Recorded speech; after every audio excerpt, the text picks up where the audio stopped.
시작하겠습니다. 안녕하십니까.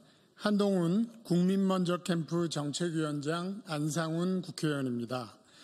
지난주 저희가 성장하는 중산층의 시대를 주제로 정책 비전 발표 1탄을 진행하였습니다. 그리고 이어서 오늘은 5대 메가폴리스를 주제로 정책 비전 발표 2탄을 진행하겠습니다. 비전 발표는 후보님께서 직접 하시겠습니다. 모시겠습니다.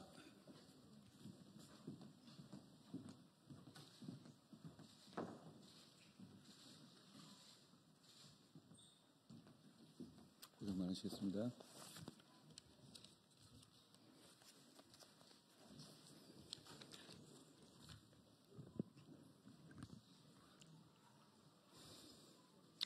안녕하십니까? 국민의힘 한동훈입니다. 우리가 성장하는 중산층의 나라로 가기 위해서는 전 국토가 골고루 발전해야 합니다. 그러나 지금까지 지방의 발전 정책은 균등하게 나눠주기식의 지역 균형 발전이라는 틀을 벗어나지 못했습니다. 그 결과 수도권의 집중은 오히려 더 심각해졌죠. 제2의 도시라는 부산도 인구 유출과 산업 쇠락을 걱정해야 하는 상황에 이르렀습니다. 저는 수도권의 집중 문제를 단순한 분산이 아니라 전략적인 집중으로 풀겠습니다. 예산을 똑같이 나눠 갖자는 재정적인 PC주의가 아니라 실용주의적인 태도로 접근하겠습니다. 저는 이미 개헌을 위한 임기 단축까지 약속드렸습니다.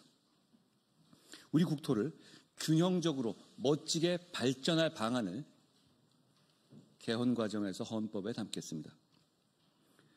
그것은 전국에 5개의 서울을 만들겠다는 겁니다. 바로 5대 메가폴리스 전략입니다. 첨단 산업을 발전시켜서 일자리를 늘리고 연구 클러스터 조성을 통해서 창업 환경을 조성하고 스마트 인프라와 우수한 교육 환경을 조성해서 청년들이 살고 싶은 도시를 만들어 가겠습니다. 메가폴리스에는 AI, 바이오, 에너지, 미래차, 반도체 등 국가 전략의 5대 산업 분야를 중심으로 산업, 대학, 연구소, 청년 인재, 민간 자본이 함께 할 겁니다. 저는 다음 순서로 이제 5대 메가폴리스 전략의 구체적인 내용을 설명드리겠습니다. 첫째로 제대로 된 산업 유치, 둘째 정주 환경의 조성, 셋째 첨단 인재의 육성, 넷째 국토 인프라 종합 개발 2개년 계획입니다. 먼저 제대로 된 산업 유치입니다. 규제 제로 특과 조세 제로 펀드를 제안합니다. 지역이 살려면 기업이 있어야 합니다. 첨단 산업 선도 기업이 지역에 들어서고 혁신 벤처 기업이 탄생할 유인을 제공해야 합니다. 저는 첨단 산업 클러스터 구축을 위한 2가지 핵심 정책으로 규제 제로 특구와 조세 제로 펀드를 제안합니다. 규제 제로 특구는 AI, 바이오, 에너지, 미래차, 반도체 등 국가 전략 5대 산업 전략 분야에 각각 대응되는 특구로서 특구 안에서는 관련 산업 분야의 규제를 완전히 철폐하겠습니다. 그러니까 그 특구 내에서만 철폐되는 규제를 파격적으로 제공하겠다는 겁니다. 일시적인 규제 완화, 부수적인 규제 완화가 아니라 전면적이고 영구적인 규제 철폐로 기업이 그 지역의 장기적인 투자와 R&D를 집중할 수 있도록 하겠습니다. 사례가 많이 있습니다. 미국의 보스턴 바이오 클러스터의 성공 사례처럼 우리 역시 AI와 의료 융합 분야에서 막혀있는 규제를 어떤 특구 안에서는 전면 해제하게 되면 산업의 밀집도는 자연스럽게 올라가게 될 겁니다. 더 나아가서 제약산업 관련 규제까지 특정 지역의 경우에 철폐한다면 제약기업 및 연계된 금융자본까지 유입돼서 완성형 산업 클러스터의 산업 클러스터로서의 도약이 가능해질 겁니다. 두 번째, 조세 제로 펀드입니다. 정부 재정 지원만으로는 지역 개발을 감당할 수 없습니다. 돈에는 한정이 있으니까요. 지역에 대한 지속 가능한 민간 투자를 유도해야 합니다. 그것이 조세 제로 펀드입니다. 첨단 산업 클러스터의 유인책이 될 조세 제로 펀드는 규제 제로 특구 개발 사업에 투자되는 펀드를 말합니다. 수도권 부동산 매각 대금을 특구에 투자할 경우에 양도세를 즉시 이연시키고 5년 이상 투자 시 양도세 50% 감면, 10년 이상 투자 시 양도세 전액 면제 혜택을 주겠습니다. 펀드 수익에 대한 세금 역시 면제입니다. 이런 조세 제로 펀드를 통해서 민간의 자금이 자연스럽게 지역으로 유입되고 지역에 남아있도록 하겠습니다. 두 번째로 정주 환경의 조성입니다. 살고 싶은 환경이 조성되지 않으면 아무 소용이 없습니다. 기업 유치나 교육기관, 연구기관의 발전도 장기적으로 그 지역에 남아있을 수 없게 되죠. 국내의 과학기술 청년 인재와 전문가들이 지역에 안정적으로 정주하고 연구와 생활을 병행할 수 있도록 교육, 주거, 생활, 인프라 전반에 걸친 전략적인 접근이 필요합니다. 기숙형 과학고와 영재고, 국제학교 및 외국인 학교를 설립 확대해서 이런 국내외의 인재가 가족과 함께 그 해당 지역에서 안정적으로 정착할 수 있도록 하겠습니다. 이와 함께 단순히 일만 하는 공간이 아니라 삶의 질이 보장되는 도시 환경을 조성해야 합니다. 핵심은 스마트 및 AI 기술입니다.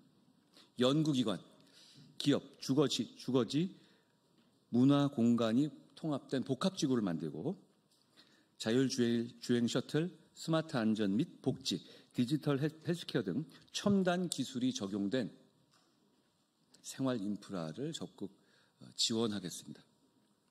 세 번째로 첨단 인재의 육성입니다. 이 역시 집중의 힘을 발휘해야 합니다. 지역의 대학과 연구기관이 지자체들과 연계해서 컨소시엄을 이루고 관련 기업들과도 함께하며 발전해 나갈 겁니다. 앞에 제가 말씀드린 두 가지 방향과 시너지 효과를 이루게 될 겁니다. 기업들이 들어오게 해야 이렇게 대학과 연계할 수 있지 않겠습니까? 보스턴의 바이오테크 허브와 런던의 매드시티, 골든 트라이앵글, 런던, 옥스퍼드, 케임브리지를 말하죠. 실리콘밸리와 런던의 테크시티는 이런 유사한 성공 사례입니다. 우리도 할 수 있습니다. 이들은 모두 대학, 지역, 산업의 전략적인 파트너십을 통한 클러스터형 메가폴리스트의 모범입니다. 우리도 할 수 있습니다. R&D 중심에는 대학과 연구기관이 존재합니다. 대학의 연구 역량을 폭발적으로 높이려면 관련 산업 분야 학과에는 전면적인 자율 운영 권한을 보장하고 제도적, 재정적인 인센티브를 제공해야 합니다. 진정한 첨단 산업과 첨단 연구 클러스터를 발전하기 위해서 국책 연구기관의 전략적인 이전도 앞서 말씀드린 제가 첫 번째, 두 번째 말씀드린 것과 붙여서 추진하겠습니다. 특성화고, 마이스터고, 졸업생의 선취업 후 진학 제도를 확대하고 기업의 사내 대학도 활성화해서 주력 사업 분야에서 필요한 인재를 그 지역에서 키우겠다는 겁니다. 결국은 그 지역에 남아 일하고 그 지역에서 공부하는 것이 서울이나 수도권에 있는 것보다도 훨씬 더 큰 지속 가능한 이점이 있어야 하는데 그걸 파격적으로 제공하자는 겁니다. 연구력은 분산될수록 약해지고 집중될수록 강해집니다. 대학, 연구기관, 산업이 유기적으로 연결되고 물리적으로 집적된 연구 생태계야말로 첨단 산업 육성의 토대가 될 겁니다. 저는 어제 포항에서 포스텍 등 대한민국을 이끄는 과학기술 주력 대학의 연구자들과 학생들과 만났습니다. 참 많은 얘기를 들었습니다. 그분들은 이 나라를 우상향 발전으로 이끌 준비가 돼 있고 그런 준비를 하고 계십니다. 그분들을 대한민국을 위해서 일하고 연구하고 발전의 성과를 낼 수 있는 기회를 만들어 드려야 합니다. 제가 말씀드리는 취지가 그런 겁니다. 네 번째로 국토 인프라 종합개발계획, 개발 2개년 계획을 말씀드리죠. 메가폴리스의 배치 계획 단계부터 국토의 효율적 활용과 지역의 발전은 동시에 고려해서 장기적인 미래 계획을 세울 겁니다. 메가폴리스 5개 어디를 말하냐 이렇게 물어보시는 분들 계실 텐데요. 그걸 지금 정할 문제는 아닙니다. 어느 곳을 집중적으로 지원해서 메가폴리스를 키워야 할지부터가 우리의 준비 단계이고 그것부터가 이 일의 시작인 것입니다. 선거 생각해서 여기 이렇게 찍어서 말할 수도 있는데요. 그러지 않겠습니다. 이건 그러기에는 너무 중요한 일이기 때문입니다. 다만 먼저 발표한 미래성장 2개년 계획과 흐름을 같이 해서 역시 이 계획도 그 내용에 포함되게 될 겁니다. 국토 인프라 종합 개발 2개년 계획도 함께 세우고 시행하겠습니다. 도로, 철도, 댐 등 국토의 인프라를 개발하면서 전력망, 통신망, 가스관, 수도관 등을 종합적으로 계획하겠습니다. 이를 통해서 단 한 푼의 국민 세금도 낭비되지 않도록 스마트하게 유능하게 추진하겠습니다. 인프라 개발에는 국민의 협조가 필요합니다. 그러니까 송전망 같은 것이 어려운 것이죠. 그렇지만 저는 합당한 인센티브를 설계하고 전력 사업 기반 기금 같은 재원을 충분히 활용해서 속도감 있게 추진하겠습니다. 더 늦어지면 안 됩니다. 지역의 발전을 위해서는 역설적으로 중앙정부의 강력한 리더십이 필요합니다. 지금까지 지역 차원에서의 행정구역 개편이라든가 통합 합산의 시도는 이루어졌지만 결국 그건 행정구역 간의 범위를 넓히는 것 외에는 큰 성과를 내기가 어렵습니다. 제가 중앙정부에서 장관을 해보면서 여러 규제를 담당해봤는데요. 그 이유는 뭐냐면 현실적으로 우리는 국토의 크기와 인구 집적도 이런 상황을 볼 때 대부분 정말 핵심적인 규제와 핵심적인 지원의 툴은 중앙정부에 있기 때문입니다. 그런데 중앙정부에서 그걸 무조건적으로 이양할 수는 없어요. 왜냐하면 그건 중앙정부에서 해야 될 만한 특별한 이유가 있는 것들이 많이 있거든요. 그렇기 때문에 결국은 지방에서의 5대 메가폴리스를 만드는 이 집적은 과거처럼 바텀업으로 올라가는 단계에선 한계가 아니라 중앙정부 차원에서 몇 년 내에 반드시 해내겠다는 정책적 목표를 가지고 정책적 우선순위를 두고 추진해야 하는 겁니다. 저는 그렇게 하겠다는 겁니다.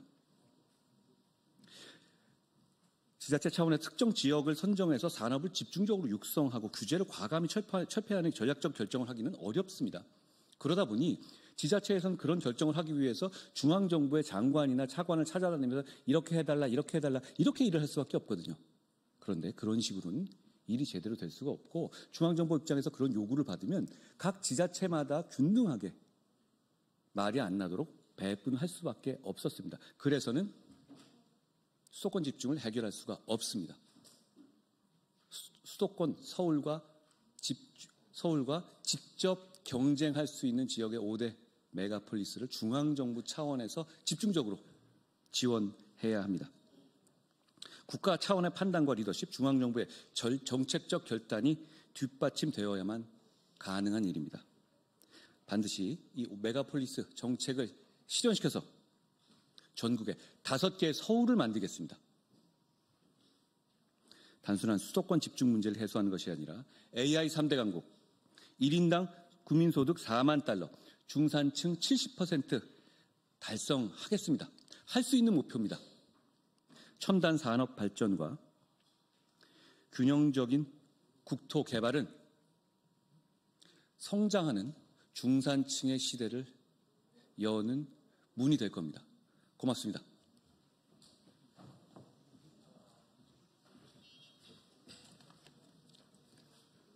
고맙습니다. 고생하셨습니다.